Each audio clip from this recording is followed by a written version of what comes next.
이제는 하나님이 펼쳐놓으신 결혼 설명서를 좀 보려고 합니다. 우리 하나님은 가만히 보면 그의 성품이 자세하시고 치밀하십니다. 방주를 만들 때도 야, 알아서 만들어. 뭐 귀찮게 나한테 그런 걸 물어보느냐 하지 않으셨습니다. 여자를 만들어 놓고 풀숲에다 놓고 가시지 않았고 데려오신 뒤에 가지 않았습니다. 하나님은 말씀하시는 하나님, 계시하시는 하나님, 하나님의 말씀 없이는 우리는 어디로 가야 될지를 모르는 사람들이기 때문에 하나님은 그 뒤에 성령의 감동으로 24절, 25절을 통하여 하나님이 생각하시고 의도하시고 디자인해 놓으신 부부를 설명해 놓았습니다.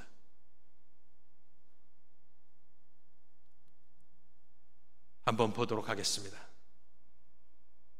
24절은 이렇게 시작합니다. 이러므로, 남자가 칭송하고 난 뒤에 이러므로라는 말을 적어 놓으면서 마치 하나님께서 주례하시는 분처럼, 주례사를 하는 것처럼 행복하게 살려면 이렇게 하여라, 이러므로 하시면서 말씀을 하십니다. 그 첫 번째는 무엇이냐? 남자가 부모를 떠나, 그것이 바로 설명서의 첫 부분입니다. 남자가 부모를 떠나라. 부모를 떠나라는 것은 부모를 버리라는 말은 아니지 않겠습니까? 우리 예수님도 마지막 순간까지 어머니를 부탁하셨고, 우리 하나님의 성품이 또한 오계명을 봐도 이 말이 부모를 버리라는 말은 아니라는 것을 우리가 알 수 있습니다. 하지만 이 말씀을 보실 때 참으로 희한한 것입니다. 하나님의 지혜는, 당시에는 고대 근동, 우리나라도 그랬지만 누가 누구를 떠나옵니까? 결혼할 때 여자가 자기 집 부모를 버리고, 지금은 그렇지 않습니다. 뭐 차를 타고 가고 그것이 쉽지만 옛날에는 떠나면 돌아오지 못했습니다. 리브가를 봐도 그렇습니다.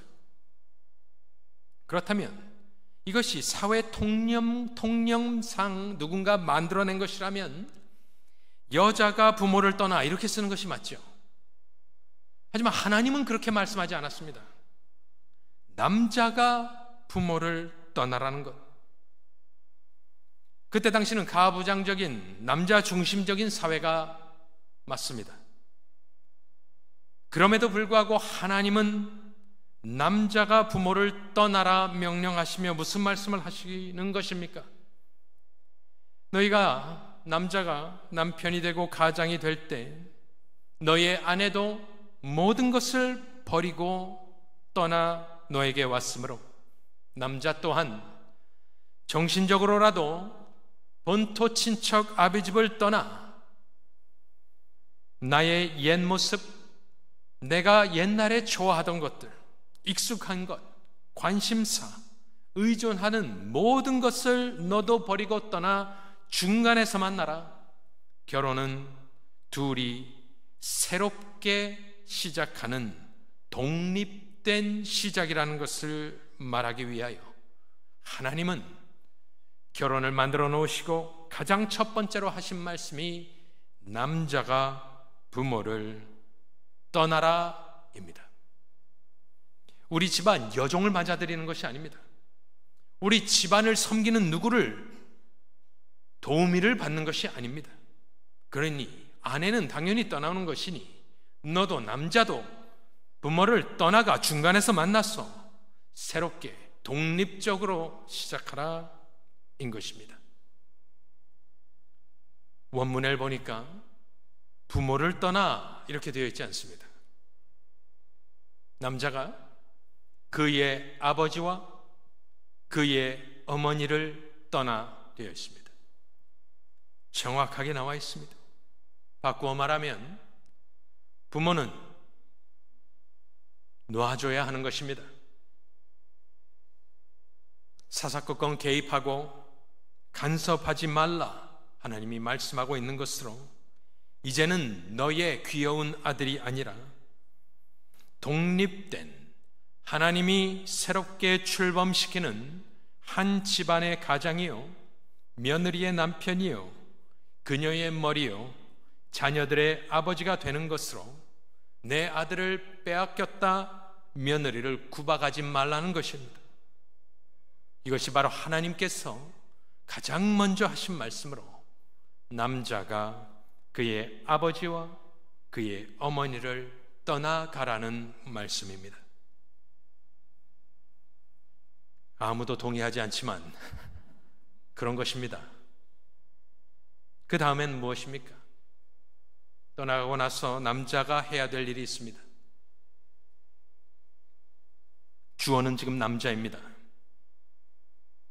남자가 그의 아내와 합하여. 두 번째입니다. 누구와 합하라? 여러 명의 여자가 아닙니다. 단수로 그의 여자입니다. 다른 남자도 아닙니다. 동성애도 아닙니다. 동물도 아닙니다. 골프도 낚시도 아닙니다. 오직 그의 아내, 그의 여자 한 명에게 합하는 것이 하나님이 아담에게 명령하고 있는 겁니다. 그냥 떠나서 어영부영하는 것이 아닙니다.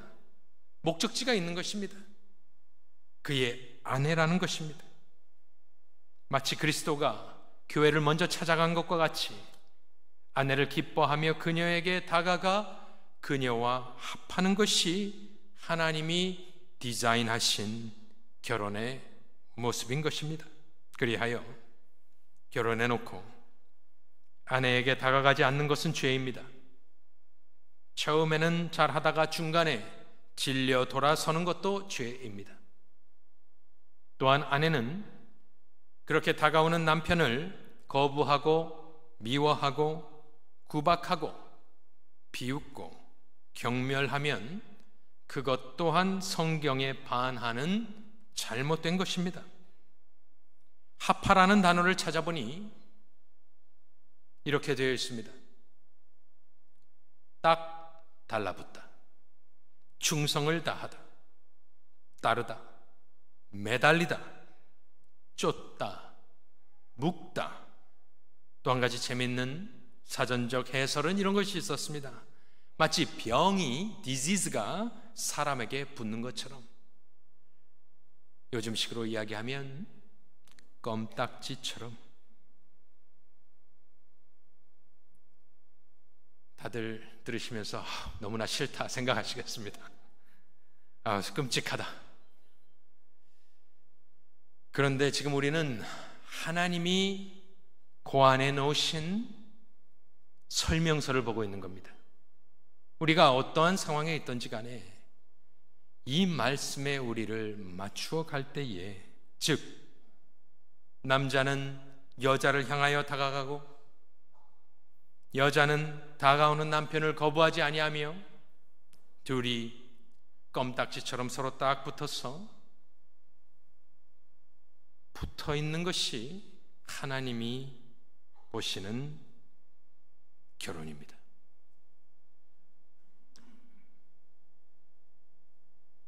얼마 전에 우리 신방을 한 적이 있습니다. 갔더니 집안 거실에 큰 액자 속에 그림이 하나 들어있었습니다. 그 그림은 사자의 얼굴이 그려져 있었습니다. 잘 그렸습니다. 크레파스 같은 걸로. 물어보니 당신의 자녀가 꼬마 때, 아주 어렸을 때 그렸던 그림이랍니다. 그런데 너무나 잘 그려서 액자를 만들어 놓았습니다. 그러면서 하는 말이, 이 그림을 지도하신 분은 수녀인데, 미국 수녀인데, 사자를 그림을 보여주고 그림을 그리라 하지 않고 말로 설명을 하고 그리라고 한답니다. 다 그렇게 한답니다. 그런데 지나가면서 하시는 말씀이, 사자를 그리라 했는데 사자 몸뚱이를 그리지 않은 아이는 자기 자녀밖에 없었다고 합니다. 그런데 아주 멋있게 잘 그려놨습니다. 믿기지 않을 정도로.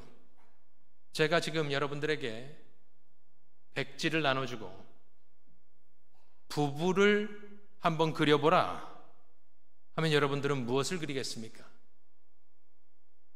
X. 아니면 선을 딱 그어놓고 넘어오지 마라. 무엇을 그리겠습니까, 여러분들? 지금 우리가 보고 있는 것이 하나님이 그리시는 부부에 관한 그림입니다. 한 가지를 더 보면 그 뒤에 뭐라고 합니까? 떠나 합하여 둘이 한 몸을 이룰지로다. 아무도 안 믿으시네요. 하나님이 부부를 그린다면 한 몸을 그리지 않겠습니까? 한 영이라고 하지 않았습니다. 한 마음이라고 하지 않았습니다. 한 몸이라고 했습니다. 몸뚱아리라 했습니다. 성경은 창세기부터 계시록까지 몸을 비천하게 여기지 않습니다. 그리스도 교회에서 몸은 너무나 존귀한 것입니다. 하나님이 창조하셨기 때문에. 영은 귀하고 몸은 천하고 헬라 철학이고 나쁜 것입니다. 처음부터 끝까지 몸이 존귀하고, 그래서 한 몸을 이루고 특별히 25절과 합하여 아담과 그의 아내 두 사람이 벌거벗었으나 부끄러워하지 아니하니라. 이 말씀은 모든 신학자가 여기서 보는 것은 하나님께서 허락하신 성을 이야기한다라고 이야기합니다. 당연한 말입니다. 그리하여 성경은 몸을 천하게 보지 않고요, 부부 간의 성을 죄악시 여기지 않습니다. 죄가 그것을 다 파괴한 것이지, 성경에서 이야기하는 부부와 한 몸과 성은 하나님이 주신 선물임을 우리가 먼저, 믿는 이들이 먼저 깨닫고 살아갈 때에 하나님의 디자인대로 갈 수가 있는 것입니다. 웨스트민스터 신앙고백서를 한번 보겠습니다. 결혼은 남편과 아내가 서로 돕고, 이것도 1600년대에 쓰였지만 성경적이기 때문에 여자가 남자를 도와라 이렇게만 하지 않았습니다. 남편과 아내가 서로 돕고 합법적인 자손을 통한 인류의 증가, 또 경건한 자손에 의한 교회의 증가를 위해, 또 부정, 여기서 부정은 성적인 타락을 의미합니다. 또 부정을 예방하기 위하여 무엇이? 결혼이 제정되었다 되어 있습니다. 저 마지막 부분은 고린도전서 7장에 나오는 말씀입니다. 성경을 잘 아시는 분들은 다 아는 내용이지만 모르시는 분들이 있을 수 있기 때문에 말씀을 드립니다. 사도 바울은 결혼하지 않았습니다. 예수님도 결혼하지 않았습니다. 그런데 성령께서 무엇이라 고린도전서 7장에 말해 놓았냐면, 음행을 피하기 위하여 남자마다 자기 아내를 두고 여자마다 자기 남편을 두라. 남편은 그 아내에 대한 의무를 다하고 아내도 그 남편에게 그렇게 할지라. 아내는 자기 몸을 주장하지 못하고 오직 그 남편이 하며, 남편도 그와 같이 자기 몸을 주장하지 못하고 오직 그 아내가 하나니 서로 분방하지 말라. 다만 기도할 틈을 얻기 위하여 합의상 얼마 동안은 하되 다시 합하라. 이는 너희가 절제 못함으로 말미암아 사단이 너희를 시험하지 못하게 하려 함이라. 그러나 내가 이 말을 함은 허락이요 명령은 아니니라 해놨습니다. 이 말씀은 부끄러운 말씀이 아닙니다. 이 말씀을 우습게 여기는 사람, 그 부부 간의 관계 좋을 리 없습니다. 하나님이 우리의 연약함을 아시고 이런 말씀을 적어놓고 모든 예수 믿는 사람들로 하여금 하나님의 말씀의 권위 앞에 순종하여 서로 그렇게 살아가라. 특별히 마지막 6절의 말씀은 이걸 가지고 또 고소장 들이밀듯 강요할까봐 이렇게 조심스레 한마디를 더 적어 놓은 것입니다. 하나님이 보시는 결혼은 무엇이라고요? 한 몸입니다. 이것을 우습다 여기지 마십시오. 이 음행에 관한 이야기도 콧방귀를 끼지 마십시오. 한마디 한마디 하나님의 말씀으로 받으시고 지혜롭게 행하실 수 있기를 바랍니다. 예수께서는 마태복음 19장 6절에서 무엇을 하셨는가? 이혼에 관하여 말씀하실 때 무엇이라 하였는가? 그런즉 이제 둘이 아니요 한 몸이니 그러므로 하나님이 짝지어 주신 것을 사람이 나누지 못할지니라 예수님이 말씀하셨습니다.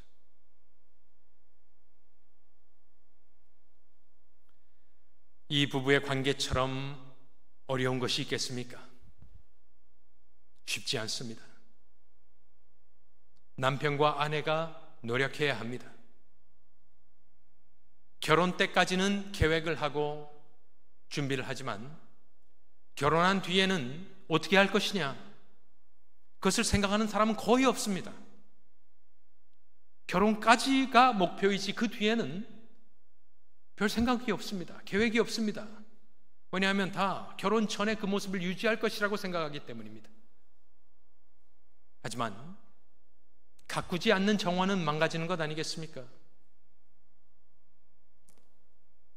그냥 가만히 놔두면 두 부부는 멀어지게 되어 있습니다. 왜냐하면 인생의 무게가 있고 사단의 유혹이 있고 우리의 죄성이 있기 때문에 이러한 것들은 두 부부의 사이를 비집고 들어와 조금만 틈만 보이면 그 관계를 갈라놓으려고 쉬지 않기 때문에 우리는 항상 깨어 경성하며, 특별히 비즈니스에 대한 플랜, 베케이션에 대한 플랜은 있지만 부부 관계에 대한 플랜은 없는 우리를 돌아보며, 다른 세미나 여러 가지 할 수 있겠지만 가장 중요한 것은 각자 이 하나님의 말씀 앞에 서실 수 있기를 바랍니다. 최선의 방법이고 최고의 어드바이스가 여기 있는 것이지 그런 것 아니겠습니까? 두 가지 말씀을 드리겠습니다. 저는 이번 주에 우리 미주 한인 예수교 장로회 총회가 있었던 그린스버로, 노스캐롤라이나에 다녀왔습니다. 좋았습니다. 장로님 기도해 주신 대로 재충전의 시간이 있었습니다. 많은 아는 목사님들, 특별히 뉴욕에서 오신 많은 분들과 제외하며 기쁜 시간을 보냈고, 또 많은 시간은 10시간이 넘게 회의에 참여를 하였습니다. 그냥 땡땡이를 치고 싶었지만 원로 목사님께서 앉아 계시기 때문에 도망가지 못하고 끝까지 앉아 있었습니다. 그런데 총회를 가면 꼭 마지막 그 전날은 주위에 관광을 시켜줍니다. 1시간 반 거리에 샬롯에 빌리 그레함 라이브러리가 있었습니다. 그래서 저도 사진으로 본 적은 있습니다. 이렇게 반처럼 만들어 놓고 십자가 모양으로 생겨서 빌리 그레함 라이브러리 무엇이 있겠느냐, 옛날 유품들이 있지 않겠는가, 별 기대 없이 갔습니다. 그런데 그것은 앞부분의 모습이고요, 뒤에는 엄청나게 큰 것이 준비되어 있었는데 마치 디즈니랜드처럼 이렇게 방마다 돌아다니면서 인터랙티브하게 무엇을 경험할 수 있는, 특별히 빌리 그레함의 그의 생애 전체를 경험하고 듣고 보고 아주 잘 만들어 놨습니다. 참으로 중간에는 제가 너무나 은혜를 받게 되었습니다. 마지막 부분에는 그의 아들이 영상에 나와서 그리스도의 복음을 전하고 영접할 사람들 기도를 하게 하고, 밖으로 나가면 기도 처소, 마지막에 나가기 전에 기도의 처소를 마련해 놓고 발룬티어들이 한 서너 명이 기다리고 있으면서 매 오는 팀마다 개인마다 예수를 믿느냐 물어보면서 영접 기도 같은 것을 시키는 모습을 보았습니다. 참으로 은혜가 되었습니다. 여러분들도 특별히 자녀가 있는 분들은 근처에 가실 일이 있으면 꼭 들려보시기를 바랍니다. 저는 두 가지를 얻게 되었습니다. 첫 번째는 복음의 단순함, 심플한 복음의 능력이 있구나 깨닫게 되었습니다. 우리와 전통이 다르고 저희 개혁주의와는 약간 다르지만 어쨌든 빌리 그레함의 그 사역 앞에, 복음의 단순함에, 그 단순한 복음의 능력이 있음을 깨닫고 머리를 숙이게 되었고, 두 번째로는 빌리 그레함은 또 그의 어소시에이션은 스캔들 없이 십자가를 욕되게 하지 않았다라는 점에 깊이 머리를 숙이게 되었습니다. 그 팀은 스캔들이 없었습니다. 그러면서 마지막 그의 인생의 미국 의회에서, 콩그레스에서 메달을 받는 장면이 나오는데, 그때 그 앞에 그와 그의 아내의 초상화와 같은 사진을 보여주는 장면이 있었습니다. 그런데 그것이 그렇게 머릿속에 남는 것은, 이제 나이가 든 빌리 그레함 부부의 모습이, 빌리 그레함과 그의 아내가 얼굴이 흑백 사진으로 크게 나오는데, 특이한 장면은 빌리 그레함도 그의 아내도 저쪽을 보고 있다는 것이었습니다. 부부의 사랑을 의미할 때 우리가 마주보는 것, 이런 것을 생각하는데, 그 두 사람 다 저쪽을 향해 무언가를 바라보고 있는 것을 찍어놨는데 참으로 명작이었습니다. 인터넷을 찾아보니 나오지 않습니다. 그러면서 제가 느낀 것은 무엇이었느냐? 빌리 그레함과 그의 아내 루스 벨 그레함은 같은 곳을 바라보고 있었고, 그들이 바라보는 것은 천국이요 예수 그리스도가 아니었을까 생각하면서, 그들이 휘튼 대학에서 만났거든요. 젊었을 시절에. 휘튼 대학에 옛날에 한번 코스타 때문에 갔던 적이 있었습니다만은, 그 휘튼 대학 정문에 무엇이라고 적혀 있는가요? 돌에 For Christ and His Kingdom. 저는 그것을 봤을 때 얼마나 큰 감동이 있었는지 모릅니다. 그리스도와 그의 왕국, 나라를 위하여 그 학교가 존재한다. 부부의 연은 왜 존재하겠습니까? 서로 돕고 자녀를 생성하고 범죄를 막기 위하여 다 맞는 말이지만, 궁극적으로는 부부는 그리스도의 나라를 바라보라, 그의 나라를 섬기기 위해서 하나님께서 주신 것입니다. 마지막으로, 아무리 행복한 부부도 늙고 병들어 죽고 헤어지게 되어 있습니다. 아무리 행복한 부부도 항상 행복할 수만은 없습니다. 또 어려움을 당한 관계들도 이 땅에서, 이 죄악 많은 세상에서 다른 사람에게서, 관계에게서 행복을 찾으려 하기보다는 우리가 이 땅에서 염원하는 그 기쁨과 만족과 행복은 오직 예수 그리스도께 있음을 믿으시기를 바랍니다. 이 땅에 사는 모든 관계는 실망될 수밖에 없는 것입니다. 부부 가운데 행복하십니까? 십자가를 바라보고 영혼을 바라보시기 바랍니다. 그것에 더 큰 만족이 있고, 눈물 흘리고 슬퍼하는 관계들이 있습니까? 십자가를 바라보고 천국을 바라보시고, 우리의 소망은 결혼에 있지 않습니다. 죄송한 말입니다. 우리의 소망은 내 남편, 내 아내에게, 내 자녀에게 있지 않습니다.